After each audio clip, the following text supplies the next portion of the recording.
Test 6. You will hear a number of different recordings, and you have to answer questions on what you hear. There'll be time for you to read instructions and questions. And you have a chance to check your work. All the recordings will be played only once. The test is in 4 sections. At the end of the test, you will be given 10 minutes to transfer your answers to an answer sheet. Now turn to Section 1. Section 1. You will hear a man phoning a real estate agent in order to rent out rooms in his house. First, you have some time to look at questions 1 to 7.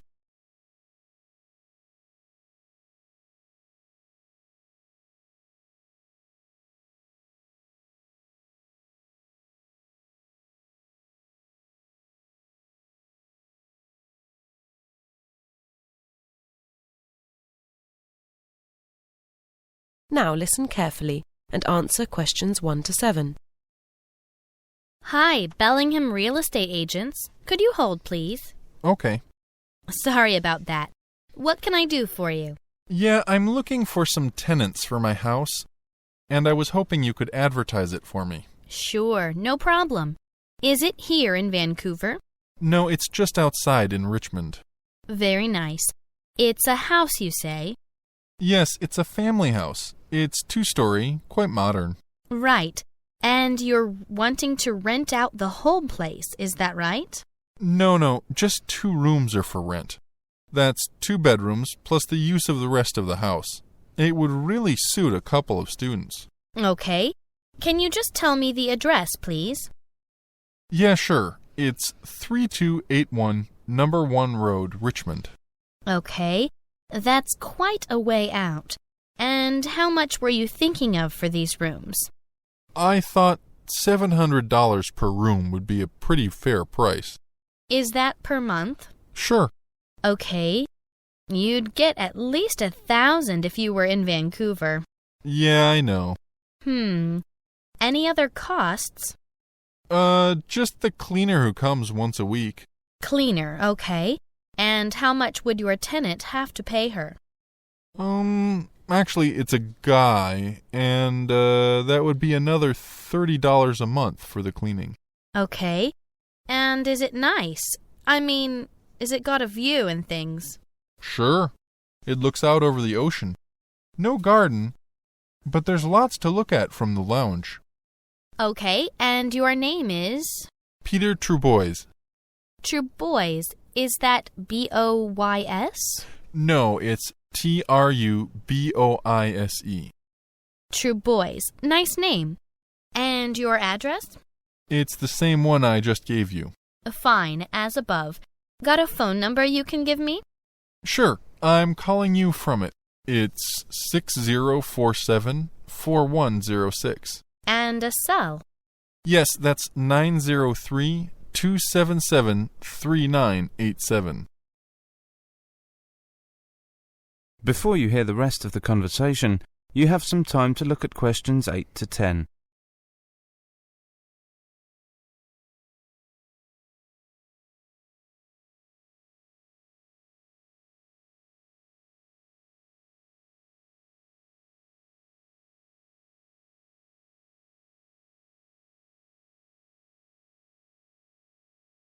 Now listen carefully and answer questions 8 to 10. Now, let's get down to the serious stuff. What have you got in the kitchen? A fridge, of course. Yes, a fridge. And there's a dishwasher. Got facilities for washing clothes? Yeah, a washing machine in the basement and a dryer too. Okay. Gas or electric stove? Electric. And in the kitchen there's a microwave as well. Fine. Now, what about the house? Anything worth mentioning? Sure. There's a room for playing ping pong and pool. Great. And how's it heated? It's got central heating, but no fireplace. That's too bad. I like an open fire in winter. Air conditioned? No. No conditioning. I suppose you've got a TV? Sure. Cable? Afraid not. I've never gotten around to putting it in. Fine. What sort of tenant are you looking for? Students, you said? That's right, although it's quite away from the university. I guess they'd need a car. That's true. Still, there's a shopping mall just a block away. I'm looking at a map right now. Yep, just a small one. No movie theaters or anything like that. We're right by the beach, though, and that's something. Sure, especially in this weather. I wish I was there myself. Any other entertainment in the area? There's a cocktail lounge on the corner and a couple of hamburger joints. You'd have to go downtown for a movie, though. Oh, and Boyd Park is only a couple of 100 yards away. Okay, Mr. Trubois, I'll post this up for you, and I hope you have some luck. Thanks. Bye. Bye, and take care. Sure, thanks. That is the end of section 1. You now have half a minute to check your answers.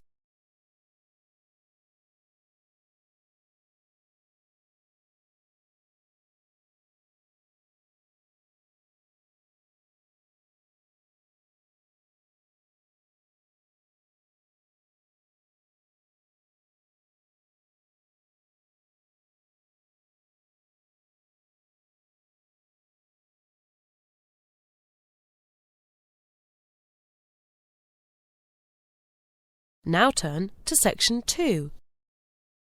Section 2. You will hear a talk on an organisation called Worldwide Student Project. First, you have some time to look at questions 11 to 17.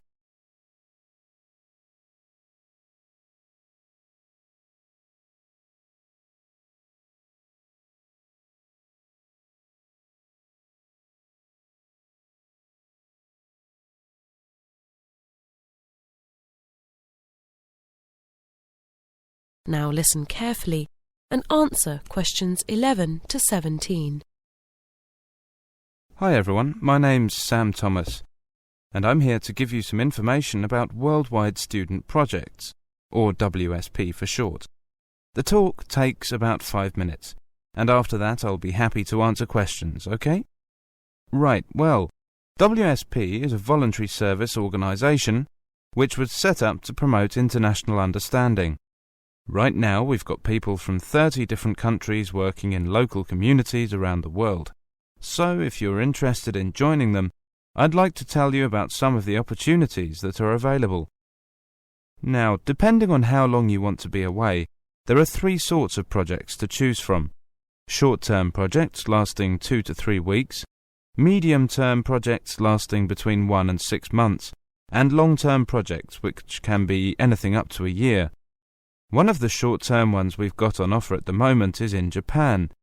It's a village improvement project, and the work involves clearing the river banks and planting flowers, things like that. You'd be working alongside local people, so you need a basic knowledge of Japanese for that. The next one to tell you about is a children's holiday centre in Poland. What's required here is basically manual work. You'll be painting rooms, gardening and generally preparing for the children's arrival. It's a medium-term project lasting 6 weeks, and there's comfortable accommodation on site. And now something for the animal lovers amongst you. It's a conservation project for sea turtles in Mexico. Sea turtles are under threat from poachers in that part of the world, so your main job would be collecting and moving the eggs to a safe site. It's a short-term project, and you'd be staying in a local school, but be aware that it has very basic conditions. Don't expect any luxury of satellite TV. Now here's an exciting opportunity in China for any budding architects. This is a long-term project, and placements are for 9 months. You'd be working in an office in Shanghai, involved in planning and design, under supervision of a local architect. Oh, and I should mention that you have to pay an additional fee of $250 when you arrive. Finally, do we have any medical students here? Because there's a placement available in a centre for disabled children in India. You'd be providing general medical care and also assisting in the outpatients of department. It's for 6 months, so you can get plenty of experience and also do something worthwhile for disabled children. Before you hear the rest of the talk, you have some time to look at questions 18 to 20.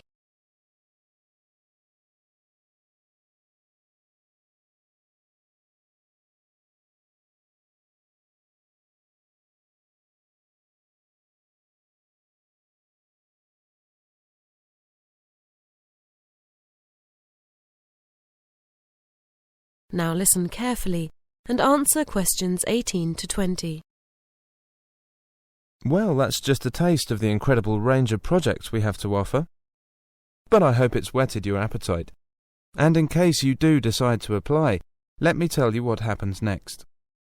First of all, you need to fill in an application form and send it to us.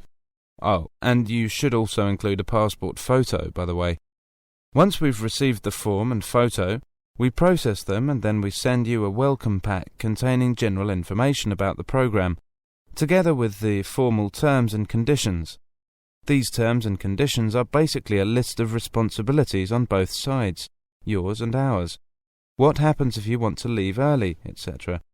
And you also get a detailed questionnaire, which helps us identify a suitable job for you. Then, about 1 month before you leave, you'll receive all the details about your particular placement. And I think that's about it. Oh, I never forgot to mention, we've also got a website. The address is in our brochure. Now, are there any questions? That is the end of section 2. You now have half a minute to check your answers.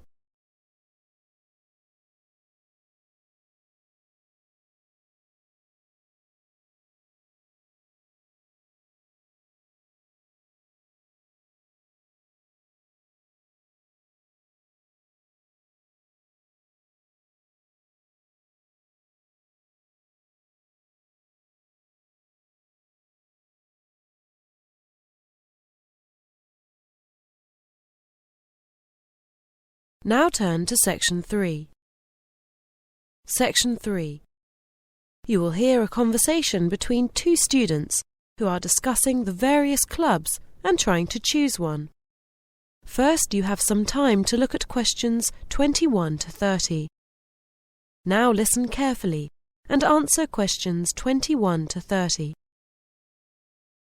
Decided what you're going to join yet, Sarah? Well, I want to do something connected with media and journalism, but there's such a lot to choose from. Isn't there? Let's look at all the information we've got, and we can decide what we want to do later. Right, let's see. There's something here called Grapevine. What is it? It's a student magazine. Apparently it won Magazine of the Year at The Guardian and NUS. I guess that's the National Union of Students Media Awards in 1995. That sounds good. Do they want people to work on it? Oh yes, they want lots of people. It says here they need people to write features, sell advertising, and to proofread articles. Oh, and to take photographs. That's a possibility. I like the idea of taking photographs. Do you? I think I'd like to write articles, but I'm not sure. What have you got there? Concrete. It's a newspaper. It sounds very professional. What makes you say that?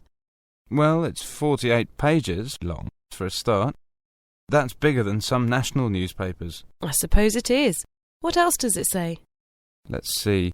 It did well at last year's Media Awards too, and it says it has lots of different sections as well as news, like features, sport and entertainment.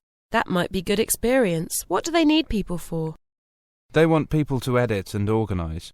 I wonder what they mean by organise. Yes, it does sound a bit vague. Well, it's obviously well organised. It started in 1992 and it's still going strong. Sounds possible. Yeah, but let's go on, shall we? Here's something a bit different. Live Wire. It's a student radio station. Now that does sound interesting. What type of programmes do they produce? It just says good quality and entertaining programmes. What are they looking for? Again, there aren't a lot of details. It says they want people to work in all areas of radio broadcasting. I think I'd like to find out more about that one. So would I. We'll come back to it later. Oh, look at this! Do you fancy being on television? Don't tell me there's a student TV station as well. Yes, there is. It's called Nexus UTV. They produce a wide range of programmes and they have a production deal with the BBC. That sounds really interesting.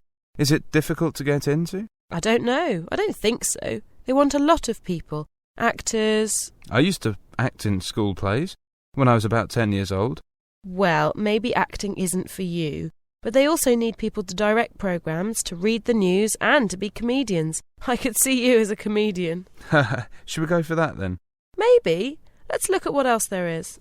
I think there are two more.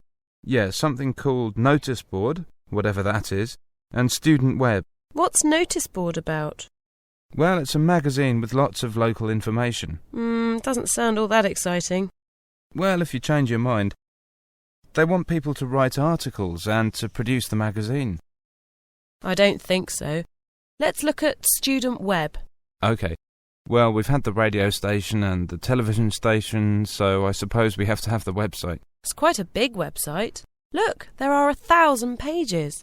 What sort of things are on it? Well, there's information about shops and entertainment, but there are also features and a news service. They want people to write websites. Writing websites sound a bit too technical for me. But they also need people to do some graphics and to write articles. I still don't think that's for me. What about you? No, it doesn't really interest me either. I like the sound of Grapevine, Livewire and Nexus UTV. Yeah, those are the three I'd choose. But we're only going to have enough time to join one club, so let's go back and look at the information on those three again. OK, first... That is the end of section 3. You now have half a minute to check your answers.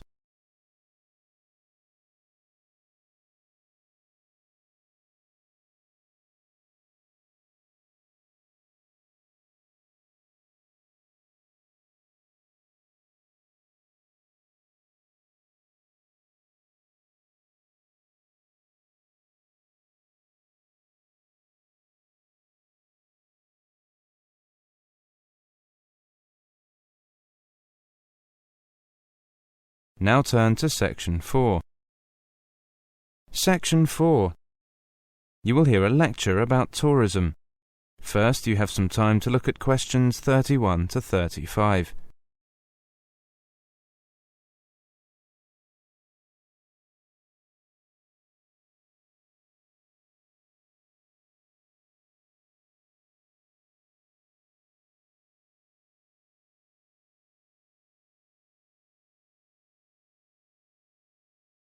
Now listen carefully and answer questions 31 to 35.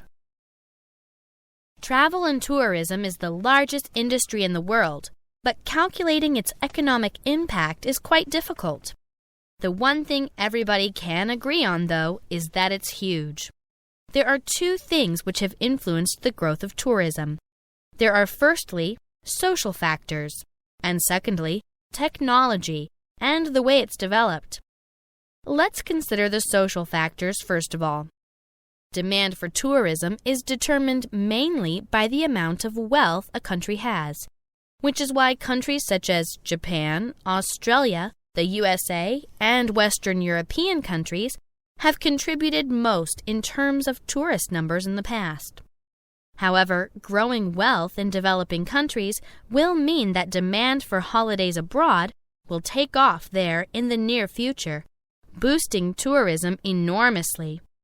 That said, the majority of tourists are still from what are called the developed nations. However, studies show that their number will not rise much further in the next few decades because their populations are fairly stable. As a result, there'll be a growth in the number of retired people who will have more time on their hands. This will influence the kind of tourism wanted. Fewer skiing holidays will be required, but there'll be an increase in the number of people wanting to visit art galleries. Before you hear the rest of the lecture, you have some time to look at questions 36 to 40.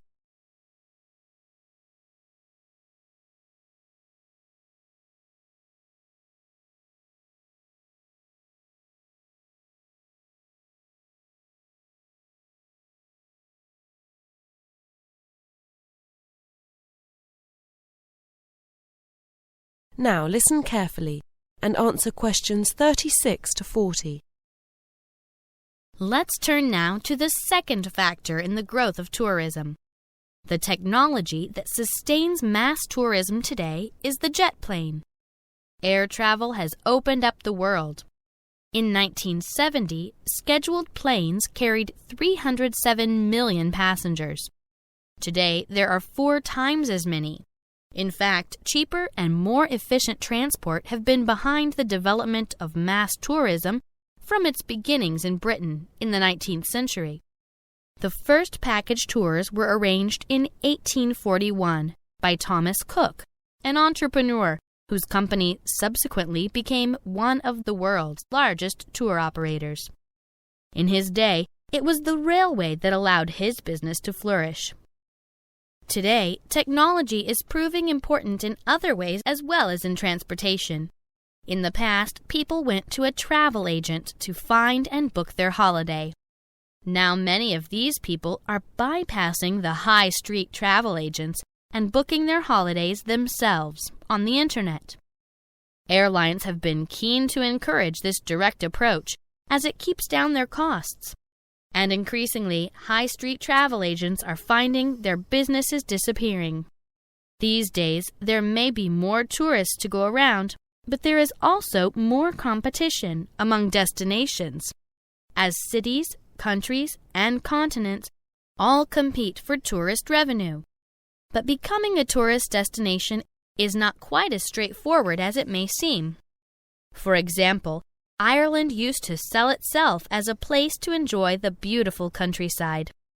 However, it soon discovered that it was attracting young student backpackers without any money. So how did Ireland set about increasing revenue from tourism?